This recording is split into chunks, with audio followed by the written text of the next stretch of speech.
Take responsibility for your life. Achieve fulfillment with recovery. Check out responsiblerecovery.net. So how did you end up getting back into recovery from that point? Yeah, so I actually, so that, whatever, went out to Cincinnati, it was cool for a month, boom, right back in full-blown addiction. I flew from Cincinnati to San Francisco, right back, and got picked up, or either got picked up from the airport, or I took like a shuttle to a spot, and somebody from that same rehab came and picked me up. So I went to that same rehab twice in 6 months. Even though I didn't learn anything, it was safe, it was comfortable to me, and it was still, I'm a lot more knowledgeable about it now. So this insight that I have towards rehabs, I didn't necessarily have so much of it then. So I thought, if I try harder this time at this rehab, then it'll work, and that was kind of a big deal because, same kind of thing at that rehab. They actually ended up dropping me after 21 days because insurance kicks you off. And I mean, some families can afford, whatever it is, like $3,000 a day or $2,000 a day, but, we can't. So me, thinking everything's all gravy, call my parents to let them know and say, okay, I guess so, you want to get me a bus back to, Claremont or whatever? And nope, so they said no. And that was kind of the first time ever that was like, whoa, I can't just go back home. Even though I moved out when I was 18 and lived on my own for a long time, I still thought that, that was the case, and that probably, not led to my addiction, but not contributed, but what's the word? Where you're like not encouraging, but just knowing somewhere in the back of my head that I had my parents to fall back on probably let me be more flippant with my decision making. And when they did that, it was a big shock, and I was angry at the time. But obviously that was those moments right there were kind of the catalyst for everything, even to get to where I'm at today, because of that, I had to scramble to find an SLE. They said, well, you can't come home, but we'll help you. We'll pay your first month rent at an SLE if you go to sober house. And when they gave me the list at the place of all the sober houses, they were all in these random cities, and and this is like old people or whatever. And I think I called a few of them, and they were full. And luckily, and I had a buddy at that rehab who left, who went to Santa Cruz. And me being from Southern California, all I know of Santa Cruz is like skateboarding, and I had a general vibe that it was like hippie and hippy dippy and kind of like, yeah, man, far out, man, that kind of like NorCal, but like its own thing. And, anyway, so I'm like, heck yeah, dude, like, let's do it. Like, this place was open. It was in Felton, which is, the mountains out here. And I was stoked. All of a sudden it went from, a turd to a diamond, and I was stoked. And, yeah, so I went there. It didn't last. I went to Santa Cruz. It was very sad. I was very sad. I didn't have any money. I still had so much growing and progress to do, even at that point, that I just wasn't mentally or any sort of emotionally prepared to take on that task, because I was really depressed, didn't have any money, didn't want to ask my parents for anything, because I just, even though I have no problem asking them when I'm, don't have money and I need drugs, I have a huge problem asking them for anything when I'm sober, because it's just not who I am. So it was very sad, very depressing, and all the while I have a Xanax prescription that I know I can get filled. And so it just was, another freaking perfect, stew of things that were going to lead me right back down to my addiction. So that's kind of where that led. So yeah, I only lasted there. And from there, took a Greyhound bus right back to Vegas to continue doing my thing, using stuff. And once you got back to Vegas and back into your addiction, how much longer did it take, and did you go any further down in your disease before you made it back into recovery?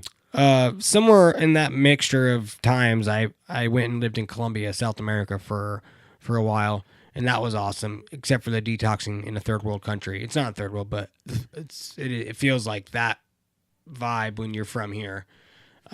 So somewhere in there, I was there, but the moment we're talking about when I went that Greyhound back to Vegas, it absolutely just just got more. I look back at it as more depressing.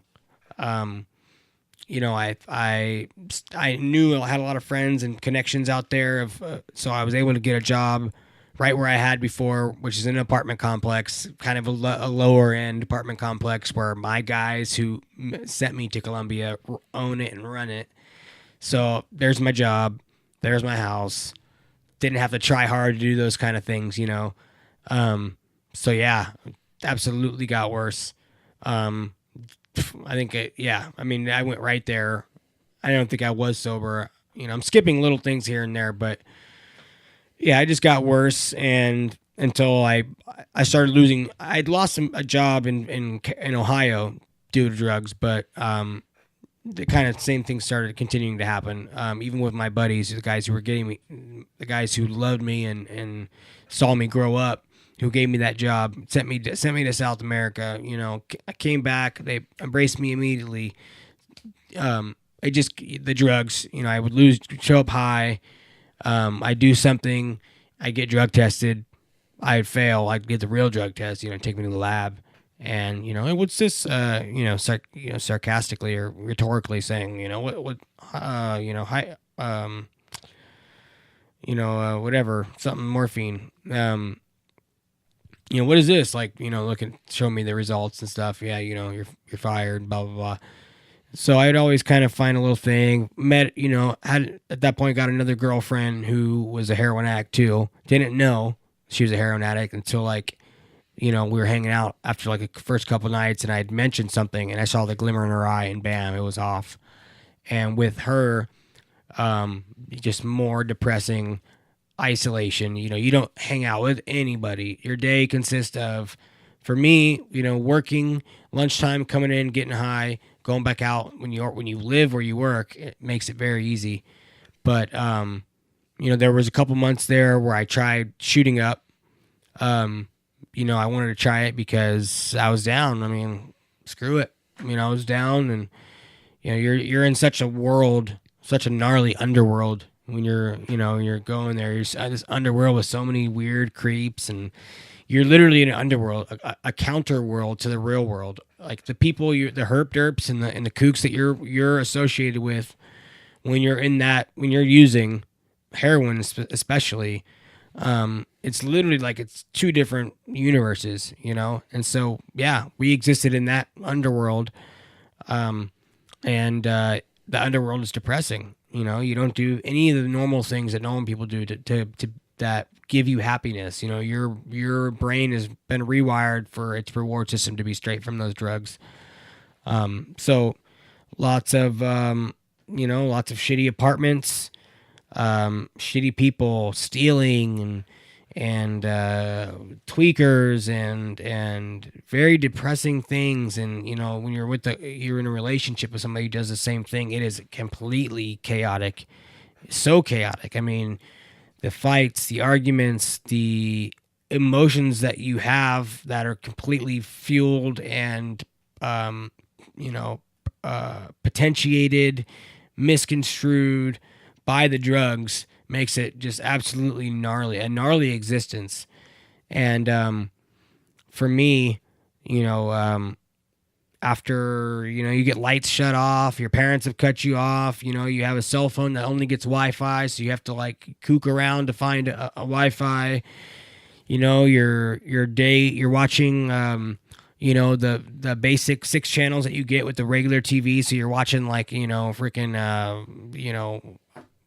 Lone Ranger all day because it's the only channel you get with decent reception is the channel with the 50s shows. And so you can only watch so much I Love Lucy and be sleeping on a floor with bed bugs crawling on you, and because you sold your mattress to get dope. You killed the bed bugs first, so he didn't see the bed bugs, and then you sell the mattress so you can get more dope. And, you're completely isolated and separated from the world, half because that's just the world you're in. You have to be in order to do those drugs, and half because you've created that and your consequences have put you, have taken you away from normal people that don't want to mess with you anymore, your family included. They may love you, but what business do normal people have with, heroin addicts? That's just, they're on two different wavelengths. So yeah, I could only, I wouldn't call it a bottom or anything like that, because I like a lot of crappy moments and things like that. Just depressing things. I mean, not necessarily that I was directly involved with, but I was certainly present in there. You're stealing things from stores and you're just that guy. I mean, you're those people. And, for me, it just gives you so much anxiety after a while, and the only thing that keeps you doing it is just because the most important thing to your brain is that drug. So you'll put up with it. But luckily, if at some point, I think it happens with everybody who's eventually gets sober, no matter for how long, is that you're somewhere along there, the real you was strong enough for a moment to be like, dang, dude, like, I got to break away from this. I got to break away from this. And so, yeah, just like so much crazy crap that I just never thought I'd be a part of. And just the anxieties that only come from those types of events where, you're stealing carts of stuff from Target or from wherever, your girlfriend is posting fake prostitution ads on Craigslist so that the guy can come and they can rob him and take their money. And, you're getting robbed, because maybe you don't have a proper connect at the time. So you're giving people, oh, I can get you that. Here's $20. And that $20 at that time, that $20 is literally all you have, coupled with the insane fiendish addiction that you have, that you gave that $20 away to satisfy, to quell. And when they don't come back, it's like, I mean, it's the equivalent of like, you're somebody that means everything to you dying. The feeling you have, the knot in your stomach, knowing that, man, that was your last $20, and now you're gonna be kicking, and you're gonna just literally feel like death. It's the worst feeling. But at some point, finally in there, my parents gave me an olive branch, and I just was like, man, I can't do this anymore. Like, I still remember what it was like to not be like this, and as far away as that thought is, and far away as it seems that I can grab it, I'm gonna try to reach for it.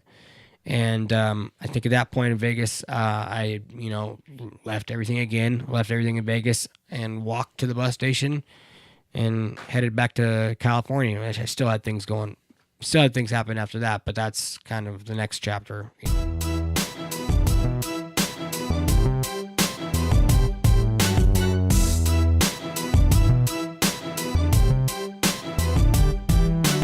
Take responsibility for your life. Achieve fulfillment with recovery. Check out responsiblerecovery.net.